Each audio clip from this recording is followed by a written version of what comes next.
that you have joined us today. Here at Parenting for Faith, we're here to equip and resource parents and carers for the normal everyday bits of life. Yes, that's right. When you're shouting at people to get their shoes on, and when you're in the car or the bus, and when you're like trying to make food and tripping over Lego and all the things. That's what we are here for, to help you get to know God and to help your kids meet and know God in those normal, everyday, messy, imperfect bits of life. So yes, but Jess and I are not going to be with our families this weekend.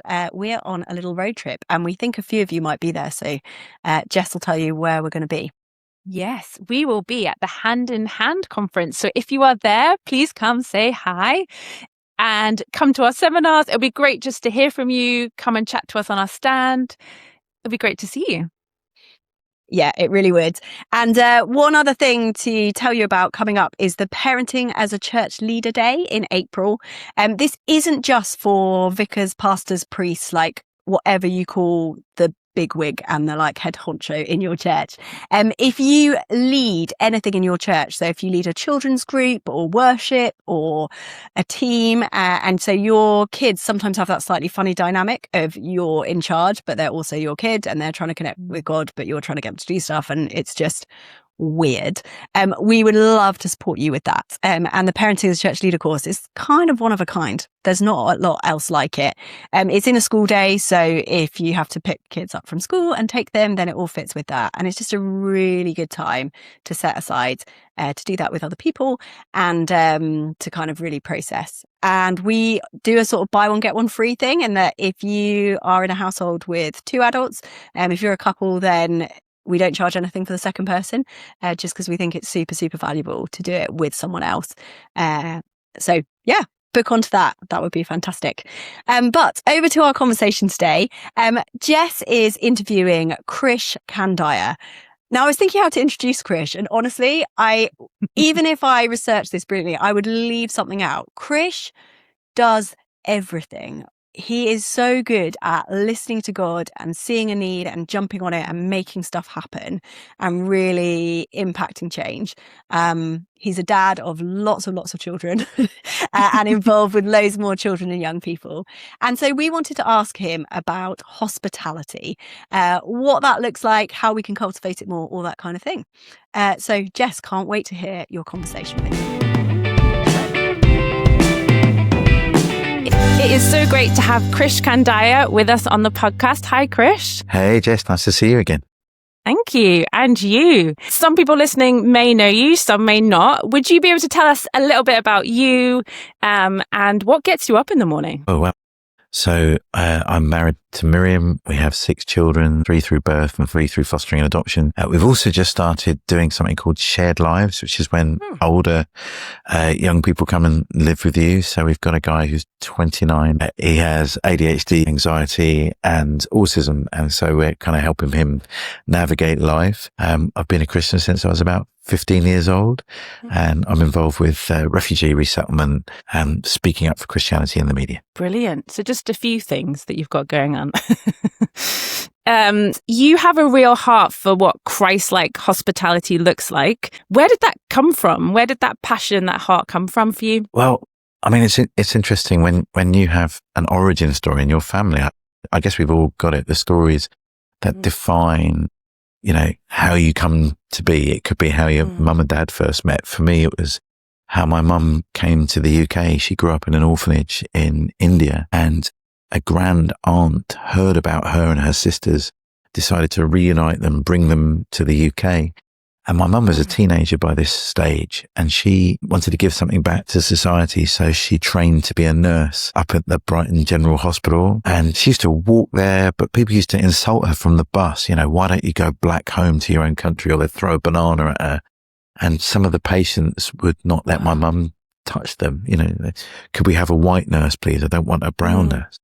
And my mum decided to fight this kind of one-woman resistance campaign to the racism and xenophobia she was experiencing. And on a Friday night, she'd open up her home, cook up a massive vat of curry and rice, and anyone who felt like they didn't fit in was welcome around her table. And one of the people that came was a tall, handsome slim Malaysian student, and he should have been studying cricket and engineering, but ended up studying my mum. And they got married, started having babies, and my sister came along. But this idea that you overcome hostility with hospitality, that was the real, origin story of our family. And then later when I became a Christian, and again, it's bizarre how often we miss this, but hospitality is one of the kind of organizing themes throughout the Bible, whether it's God, putting on the hospitality of creating a universe and then planting human beings in it and then inviting them to enjoy its kind of bounty, or whether it's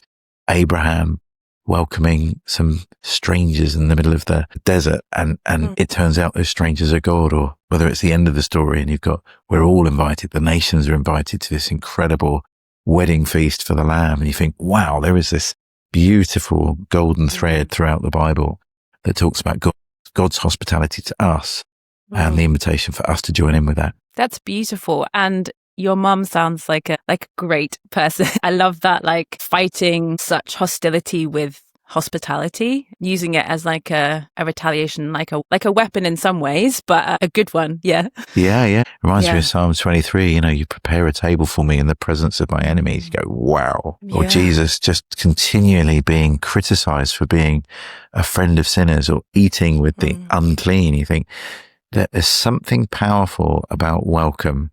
And in our society that's increasingly polarized, where particularly immigrants and are scapegoated for all the things that are seen to be wrong in society, there's something powerful for the Christian church and for our families to demonstrate something different. What can this hospitality look like as a family value? You talked about it in your own family, but what can it look like for the parents and carers that are listening or watching right now? I think there are lots of levels for what this could look like as a family.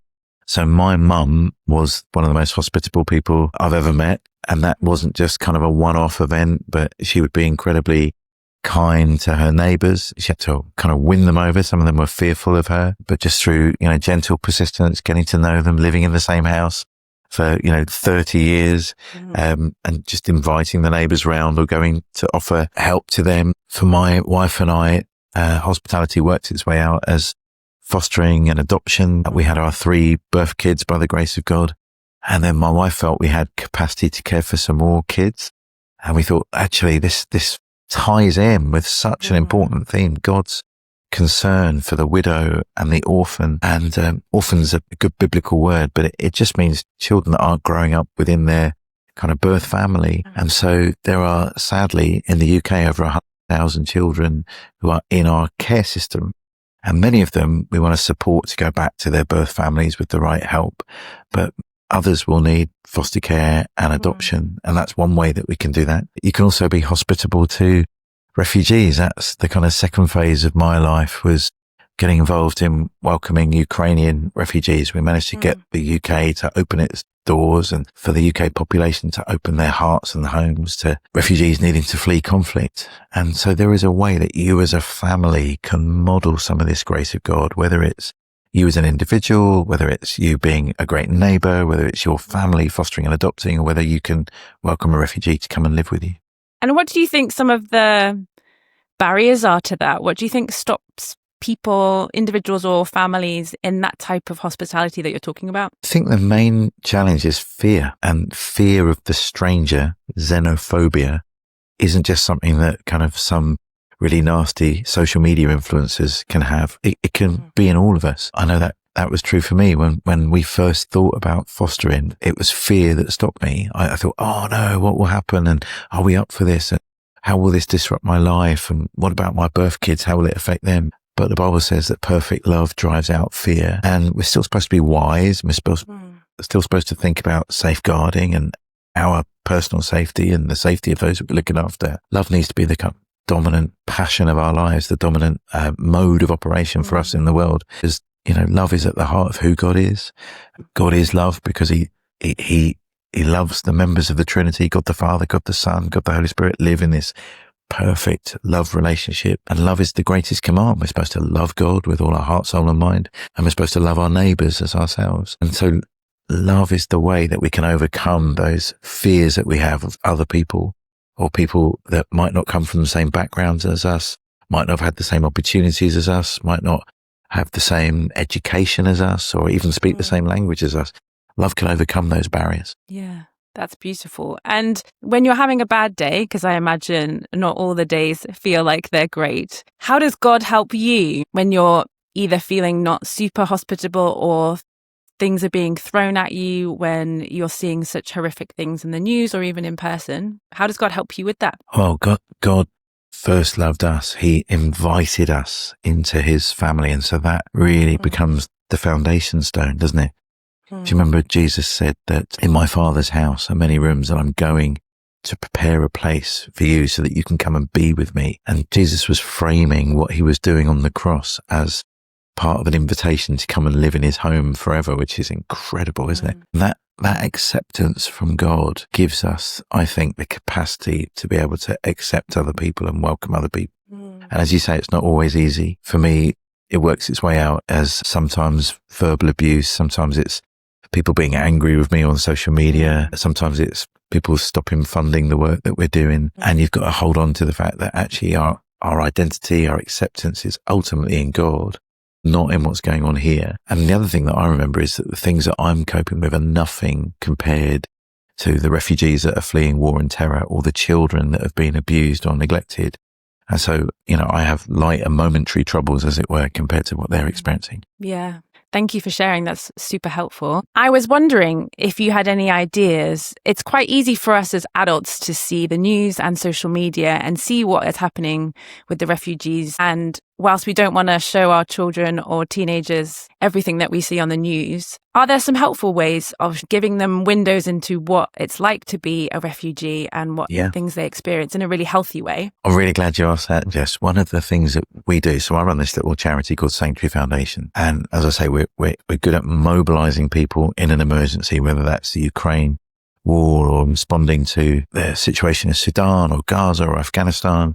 And it's all about mobilizing people. Often that's the church, but by the grace of God, it's spilled over into other people too. But when we can't do that, we're a bit like the fire brigade. When they're not fighting fires, they're not just sitting around waiting for an emergency. They pivot to education. And so we've created a couple of things that are there to inspire and help children have that window that you were talking about. The first is some little explainer videos that are there on the Sanctuary Foundation website.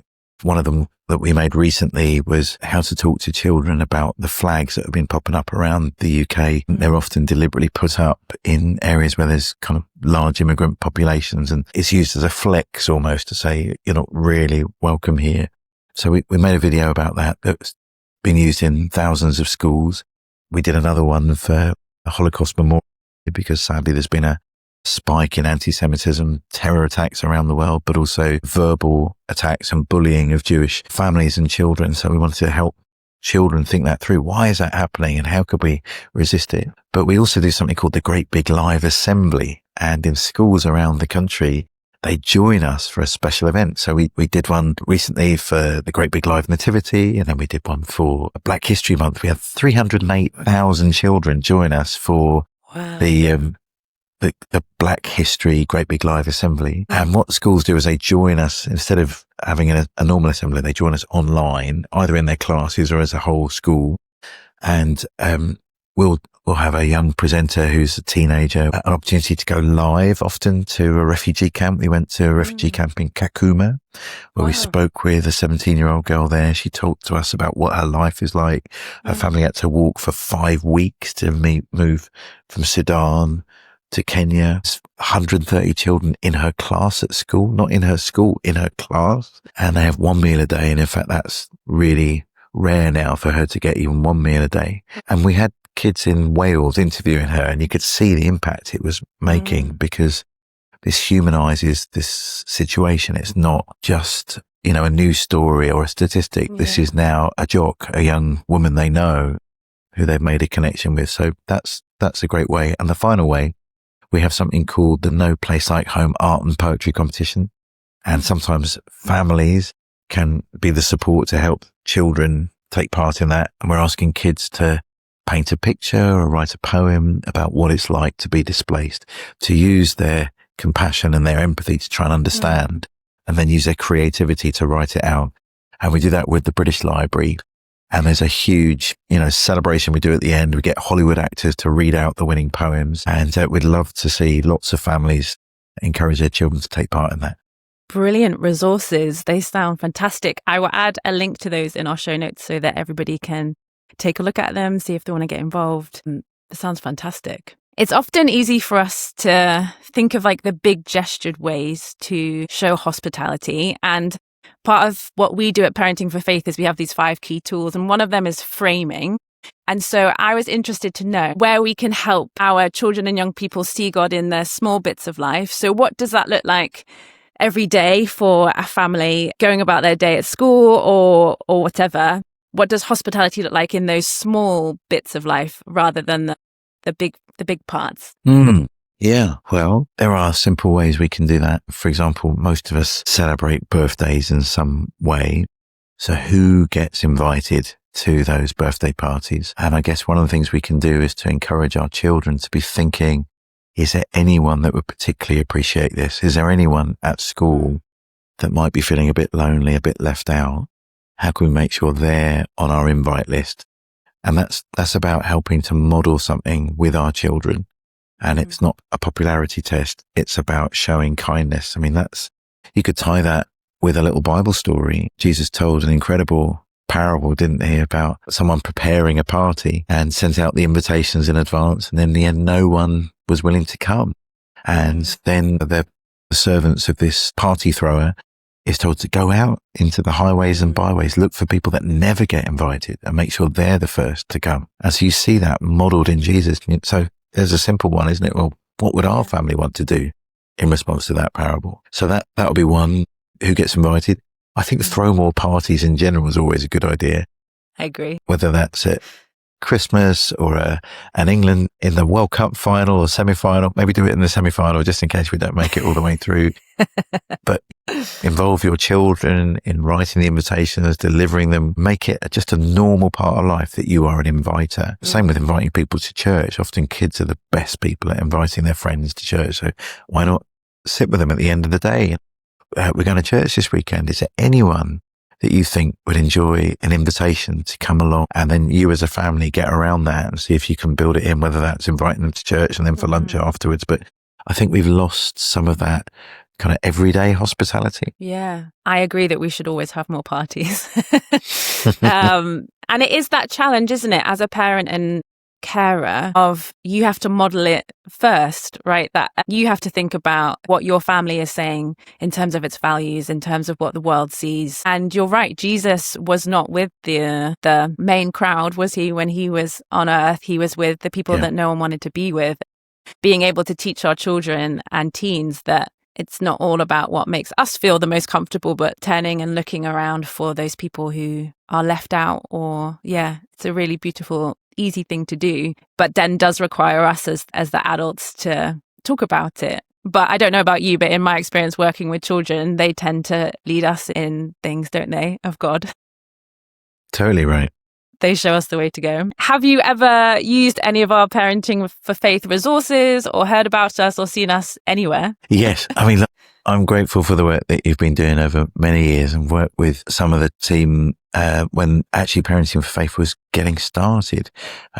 Pretty sure we've done some events together at some of the festivals. And I think it's so important. We have a kind of discipleship challenge, an epidemic, if you like, that we've really struggled. The work I was doing early in my kind of Christian life was looking at where did all the 20s and 30s go from church. And we saw that if you went back kind of 30 years and you looked at, a youth group that had 0 to 10-year-olds in it, you fast forward 20, 30 years, out of that initial 10 that are in your average church youth or children's group, only 3 of them make the transition to adult faith. And so we go, hold on, that isn't about witness and evangelism. That's just about discipleship. We haven't managed to pass the faith on. And sometimes it's because of the way the church has structured things so that we kind of hand over all the youth and children's ministry to professional youth and children's workers. And you go, that's great. They're amazing. But why do we think that they'll be able to disciple our children in an hour a week with, 10, 20 children at a time when we can't do it when we are their parents 24 hours a day, 7 days a week? So it's about us as parents working in collaboration with the professionals. And, that's the best way that everybody thrives. And I think that has been part of the parenting for faith story. And I think it's brilliant. Yeah, thank you. I was thinking about it when you're talking about hospitality, because in church, you've got that great community of intergenerational possibilities. You've got the older congregation with the younger. And as someone who has worked in churches for quite a long time, in my brain, I'm like, oh, what does that look like on a Sunday? What does hospitality in church look like on a Sunday? In your experience for churches, we might have some church leaders listening, or just parents and carers who want to talk to their church leaders about this. What does hospitality look like when it's done really well in church on a Sunday? Well, I think we've got a really amazing opportunity at the moment. A lot of people are talking about this quiet revival. I find the word revival complicated because some people think revival means God's going to do it all and we just don't need to do anything. I've been hearing so many stories of particularly kind of young adults, Gen Z, who have been activated for faith by what they've been seeing online. And they think, you know what, I'm going to go and find out about this at a local church. Our church often sees people kind of walk in on a Sunday. Sometimes it's children dragging their parents along. And we need to realize that this could be a bit like a spiritual pub crawl. And I think that will probably be true with Gen Z. Will they stay? And I think the thing that will make them stay is not how great your worship band is or how fantastic the preacher is. It's how we, the congregation, welcome people. If we'll cross the room and go and talk to them. And some people find that really difficult. As you say, children are often the best at that. But how can we just eyes open? And I know it's hard. There's a lot going on as a parent. But actually, single people find that difficult to do sometimes on their own. And families, we've got a bit of support. Bring the kids with you. Well, introduce them to the children as well. I think that welcome will really make the difference about whether this is genuine revival or just a revival of interest. Yeah, I love that. You've mentioned about your charity work, your website. I know that you've written books because I've read them. They're on my shelf.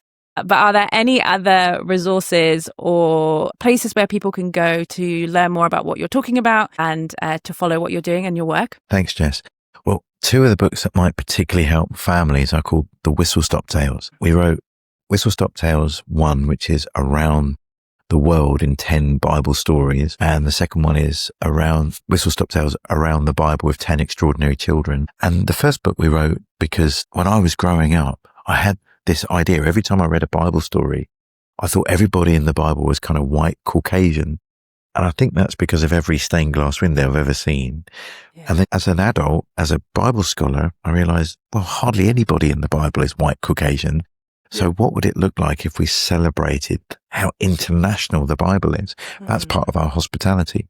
And so you think about, Abraham, he was from modern day Iraq. So we talk about him as an Iraqi. Or obviously you've got, Pharaoh's daughter was Egyptian. You've got Ruth, who's from Jordan. So let's celebrate that. So that's one book and it's aimed at 8 to 12-year-olds. If your children are a bit younger, you could read it with them. It's very engaging. My wife wrote all the best bits. And the second book, which is around the Bible with 10 extraordinary children. I don't know. There are a lot of kids in our family and around the country that are struggling with all sorts of different things, whether that's kind of mental health, whether that's a physical disability. We wanted to say the Bible's got a lot to say, and it's not always a kind of a healing miracle at the end. It's about God's incredible welcome and love to all. And so we imagine some of our foster kids meeting some of the characters in the Bible who are wrestling with some, difficult challenges and how God meets them in that challenge. So the Whistle Stop Tales would be a good place to start. If you're going on a long car journey, they are available on Audible and all good kind of audiobook providers.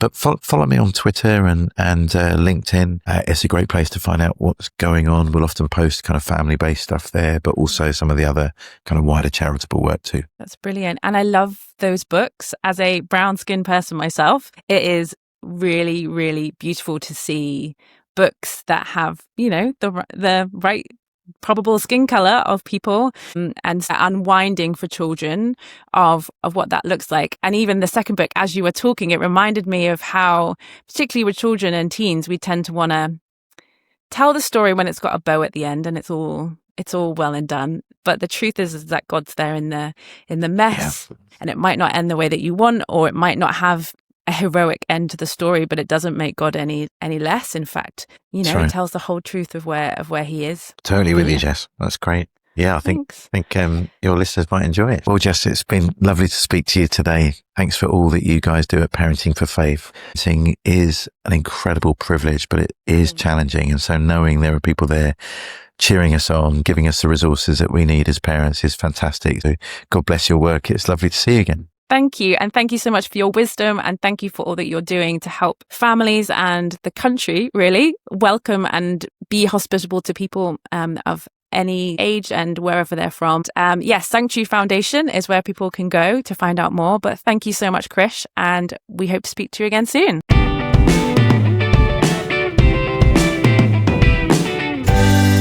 So much, Krish. Thank you, Jess, for that great conversation. Regular listeners will know that we like to end our podcast with a question to ask your kid to spark an interesting conversation. Jess, what are you going to come up with for today? Oh, I like this one. So, if Jesus came to tea or dinner, depending on where you are, or supper even, what would you give him to eat?